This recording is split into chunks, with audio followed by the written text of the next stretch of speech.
ñu ngi leen di nuyu ku nekk ci turam ak ci santam di leen di jégalu nag ci nu ñu naajee commencé manifestation bi ngeen may ma nag ma remercier féliciter les initiateurs les organisateurs nuyu Thierno Ndiaye directeur de cabinet di nuyu madame Guirassi DRH di nuyu di gërëm di sant monsieur Mourad Dieye secrétaire général ñu ngi nuyu nag l'ensemble des secrétaires généraux des syndicats di nuyu tamit tout le personnel de la ville de Dakar et ngeen may ma tamit ma nuyu le bureau et le conseil municipal ainsi que l'administration di am mbégte lool parce que suma xalaat bu gàtt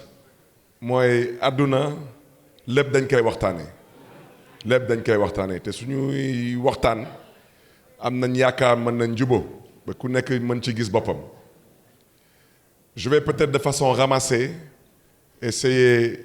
de répondre à certaines interpellations ak tamit mën leen jox suma xalaat parce que nu ma ko waxee woon Mermoz Sacré-Cœur noonu laa koy waxee fii nee naa fii dama fi remplacer ñit bés ci bés yi incha allah ñit dina ma remplacer damay def suma kéem kàttan rek ba nettali bi ëllëg mu rafet. Il y a effectivement beaucoup de sujets soi-disant concernant la ville de Dakar, mais en fait 12 sujets concernant la ville de Dakar. C'est des sujets qui sont liés au maire de Dakar. C'est différent. Moo tax peut-être des fois dina am ay difficultés yu ngeen di dund à cause du maire qui est le maire de Dakar maa ngeen di ci jégalu d'avance mais politique moo ma fi indi te damay politique wante dinaa def suma kéem kattan ba bañ leen exposé. Par exemple, à la veille des fêtes, on m'a dit qu'on a payé les salaires avec du retard. J'ai dit à mon directeur de cabinet, ma ne ko ba may signer, c'était dans ton bureau. Donc s'ils ont payé avec du retard, c'est pas de ma faute. Mais moi, j'ai signé. Donc, il y a des questions qui ont été soulevées. Balaa may dee ñuy waxu organigramme xanaa tey rek la ñu fàttali que ville dafa am organigramme wala mairie dafa am organigramme. Ils n'ont jamais parlé d'organigramme. Moo tax ça fait partie des points yu ma fas yéene yëkkati su may am audience bi avec le président de la République parce que wax naa ko pendant la campagne ba ma falu tamit ma waxaat ko ma koy biiralaat fii dugal naa suma demande d'audience avec le président te fii ak weer président su ma tontuwul dinaa relancer waat la demande parce que il y va de ma responsabilité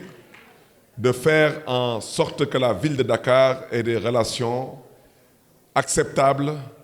pour ne pas dire des relations huilées avec l'État central. te je pense que audience boobu dina am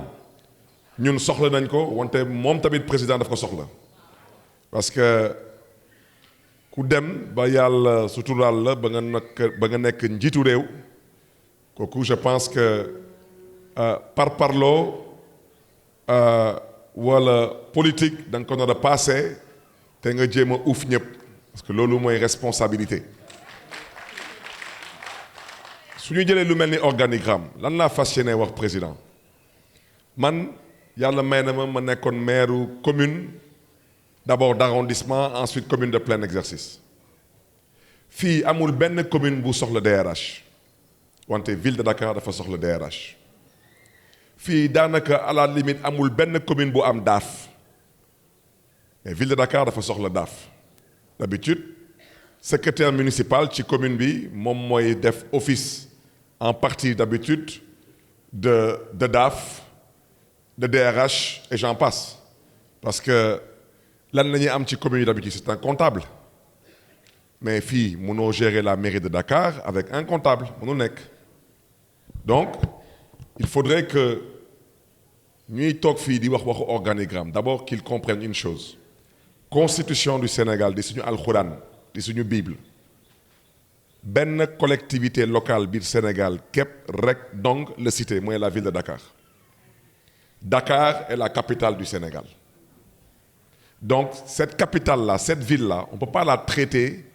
comme les autres villes du Sénégal. Ce n'est pas possible.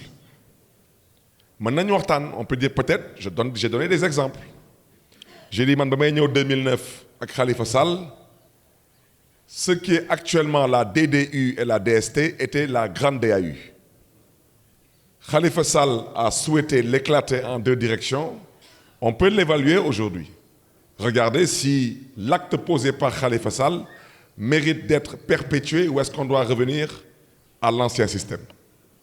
Il y a des choses sur lesquelles on peut peut-être trouver un compromis. Mais vous ne pouvez pas gérer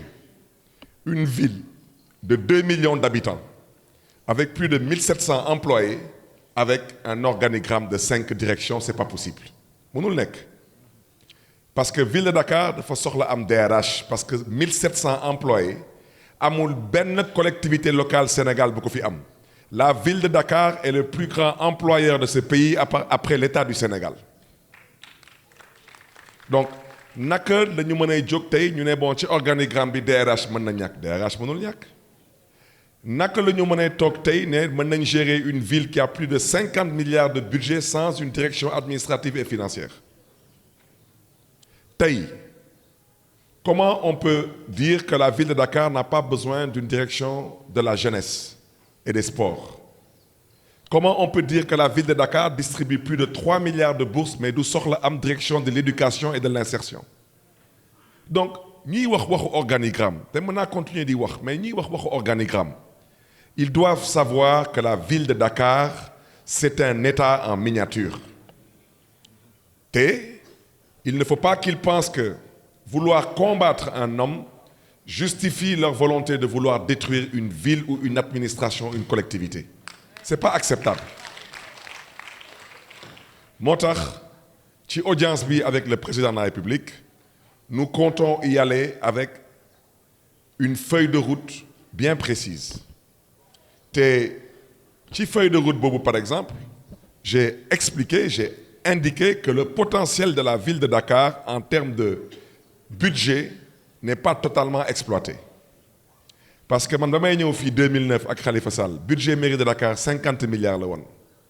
Waaw 12 ans après mu toogaat 50 milliards. Mënul nekk. Parce que ville de Dakar tout de même, ça s'agrandit. La ville de Dakar, on construit des immeubles, on construit des maisons. Ba may waxtaan ak percepteur. Moom ci boppam moom nangu na ni qu'il y a une évasion fiscale chiffrée en dizaines de milliards. Et on a pris que le foncier bâti. Ñu ne foncier bâti rek commune Ngor Almadi rek moom d'accord na que at bu nekk am na entre juróom-benn ba juróom-ñetti milliards yu mairie de Dakar dul recouvrer mi ngi foofu. Et on s'est mis d'accord que nous allons travailler dans un premier temps sur les 4 communes que nous avons ciblées, mooy Dakar Plateau, Ngor Almadi, Mermoz Sacré-Cœur ak Fann Point E. Déjà, on va seulement travailler sur ces communes que pour le foncier bâti. Dakar, ba mu daj, il n'y a que 16% des Dakarois qui paient leur foncier bâti. 16%. Et le reste, pourquoi est-ce qu'ils ne paient pas? Tey, on parle de recettes. Mais la raison pour laquelle je dénonce certaines conditions d'existence et de travail, mais parce que munoo jël nit ki ne ko dama bëgg nga indil ma ay milliards ak ay fay ay 120 000 ak ay 130 000 ak yu ñàkk fay yu mel noonu. C'est la vérité. Munoo toog ne nit dama wutal ma ay milliards amul oto amul scooter amul dara amul heure supplémentaire amul dara. Pas possible. Donc lu ma bëggoon wax man dama xam fan lay politique ak fu mu dul politique. Politique moom du ngeen ma mës a dégg fii mais politique ville de Dakar. Parce que fii politique indiwu ma fii lu ma fi indi mooy liggéey. Def naa 12 ans ci mairie Mermoz Sacré-Cœur. Fekk naa fa ay nit 96 la ñu dugg mairie Mermoz Sacré-Cœur. Dem naa bàyyi leen foofu. Musuma sàkku ci ñoom ñu ñëw suma meeting. Musuma sàkku ci ñoom ñu ñëw suma benn activité politique parce que du loolu la ñu seq lu ñu séq mooy liggéey fii nag ku mu neex politique ku mu neex bañ a politique ku mu neex nag politique fu la neex parce que c'est une république fii du suma moomeel du ndono yàlla ma mosu turaal tànn ma dugal ma fii kon nag lii di suma warugar xam naa ko et je parle sous le contrôle de mon directeur de cabinet ku fi APR na nga gën a góorgóorlu ci sa APR ku fi beneen parti na nga gën a góorgóorlu ci sa parti wante liggéey bi na nga ci def sa kenn kattan parce que loolu la ñu séq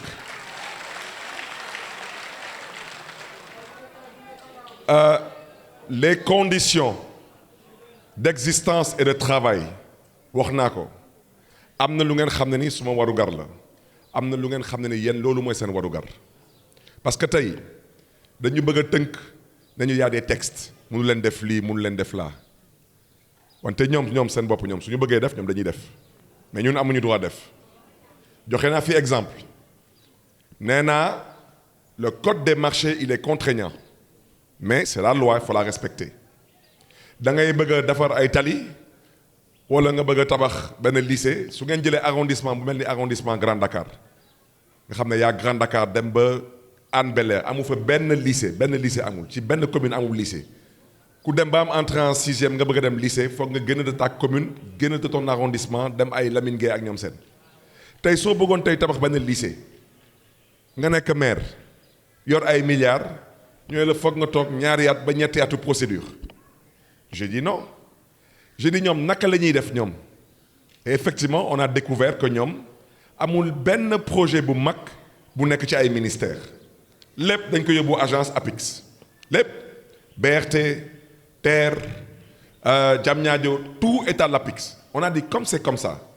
nous allons travailler sur la mise en place d'une agence des grands travaux une agence communale des grands travaux ça fait partie aussi des points qu'on va exposer au chef de l'État mais loolu s'il le refuse c'est qu'il y a un problème moom mënul moom nangu am moom agence di exécuter en mode fast track ñun ñu nekk un démembrement de l'État comme eux ñu nekk nous on n'a pas le droit d'avoir une agence pour travailler plus vite c'est de ça qu'il s'agit le combat et ça c'est objectif je l'ai indiqué j'ai dit ñoom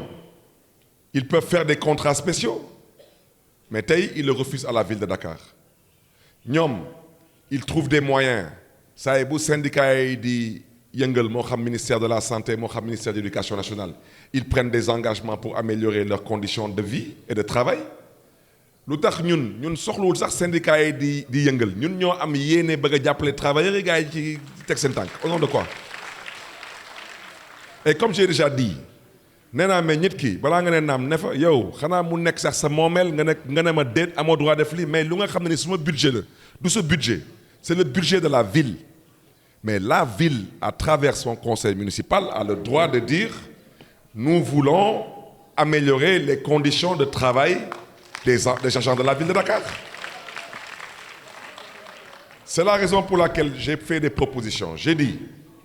nous avons un pool d'avocats nous allons faire en sorte que avocats yooyu avec des inspecteurs du travail ñoo toog ak yéen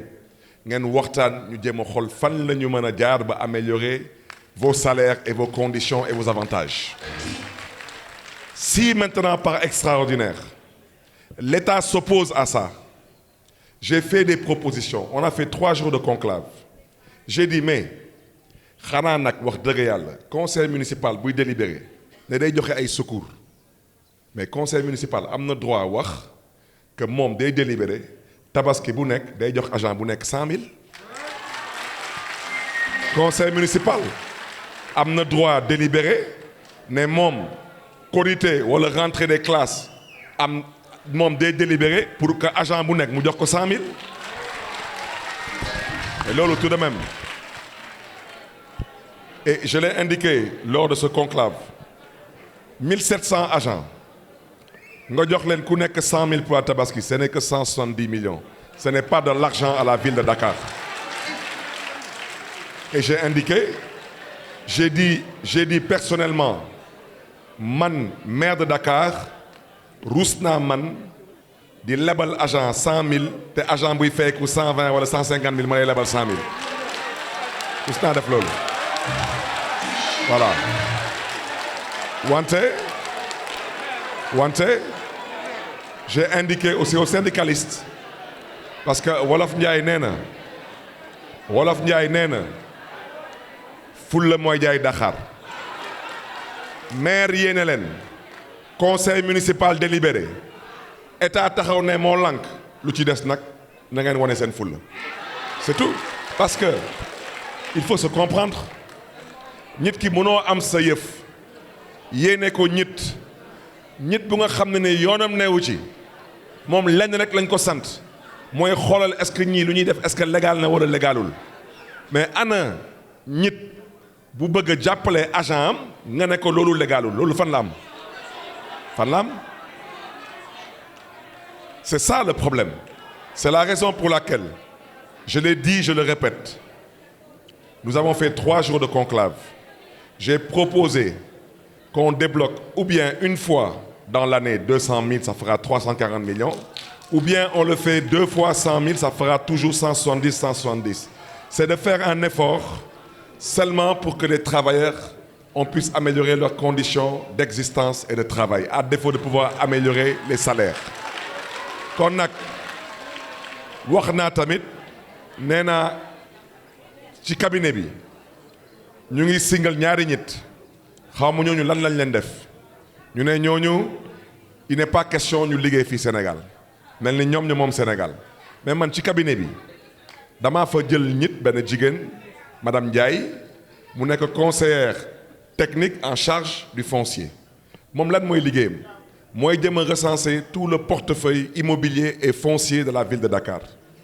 mais moom tamit dama ko sant ma ne ko nag ma wutal suuf ndax ñu mën a relancer les programmes de coopératives déjà sur les coopératives am na lu fi jot a xew y a des gens qui ont cotisé seen xaalis boobu mu am nu mu demee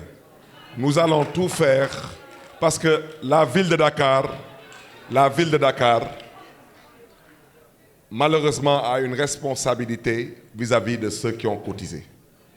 parce que yow mënoo cotiser nga am yaakaar sa xaalis da nga ko teg en de bonnes mains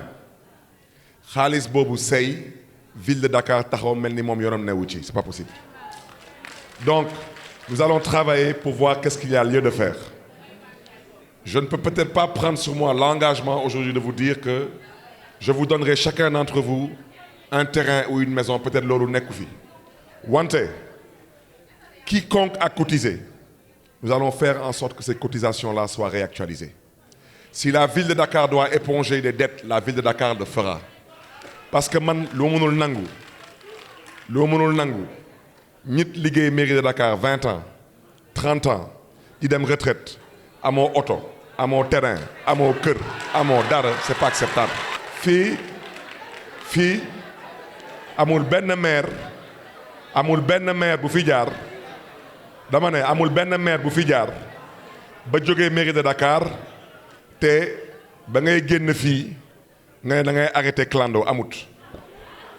amul benn maire bu fi jógee di génn mairie de Dakar te amoo kër boo dëkk amul benn maire bu fi génn te amul un minimum de confort waxuñu qu'on peut régler tous les problèmes mais il y a un minimum il faudra qu'on puisse le prendre en charge donc madame Ndiaye boobu elle a pour mission de trouver du foncier nous allons relancer les coopératives d'habitat malheureusement suuf desatul Dakar j'ai rencontré le maire de Sangalkam Pape Sow wax naa ko waxu coopérative mu ne monsieur le maire dinañ leen jàppale dinañ leen gunge moom mooy maire u Sangalkam donc toute la zone de Kër Ndiaye Lo ba dem ba booru Noflaye foofu yëpp ils ont pris des engagements pour nous aider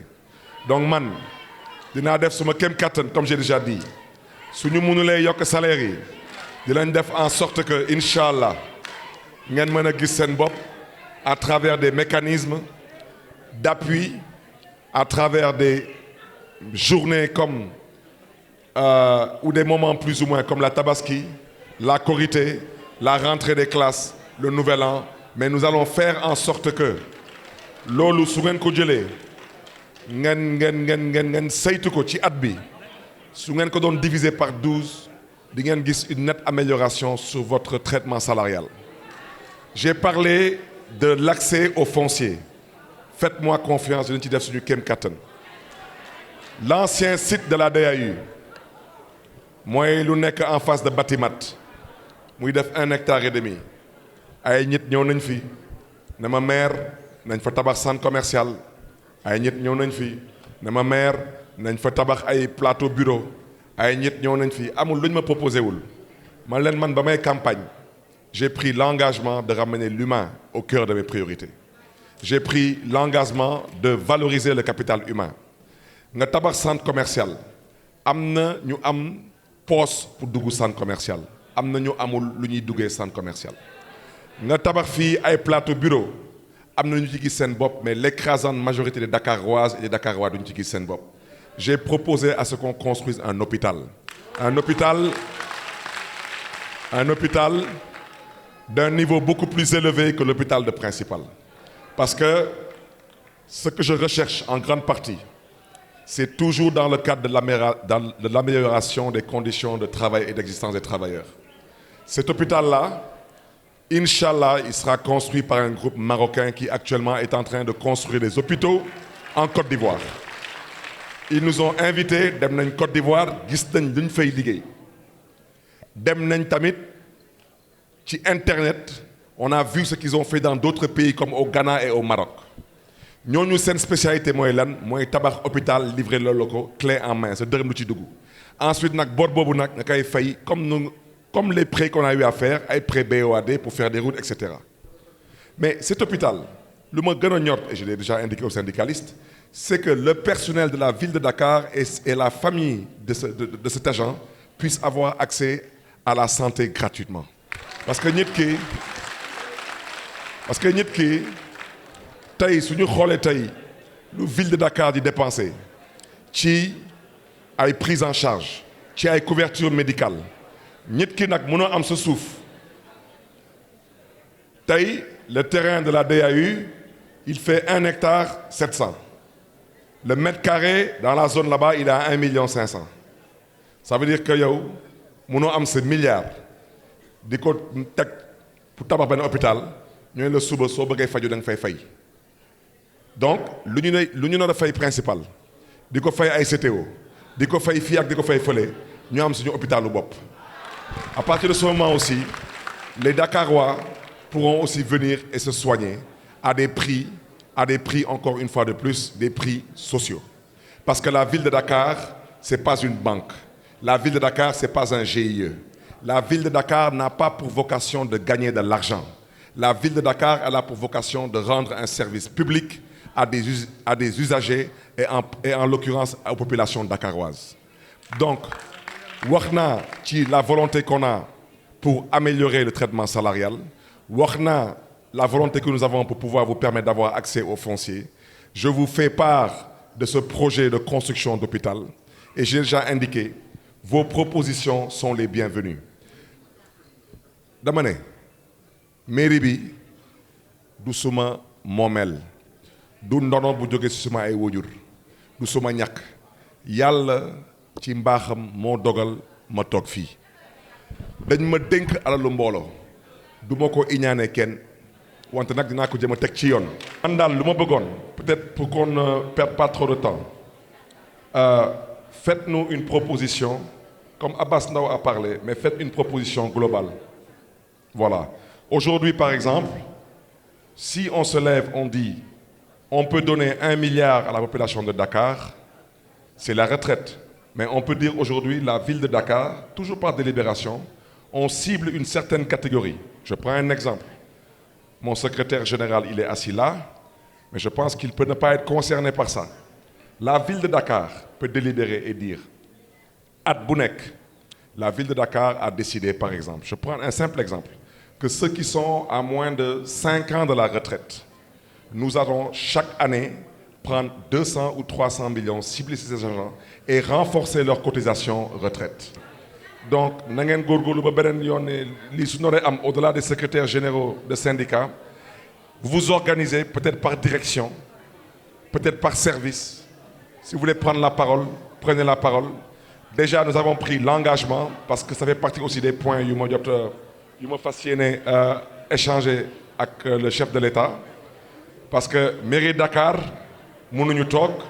ñu ne mairie Dakar am na ay direction yu amul téléphone, yu amul internet,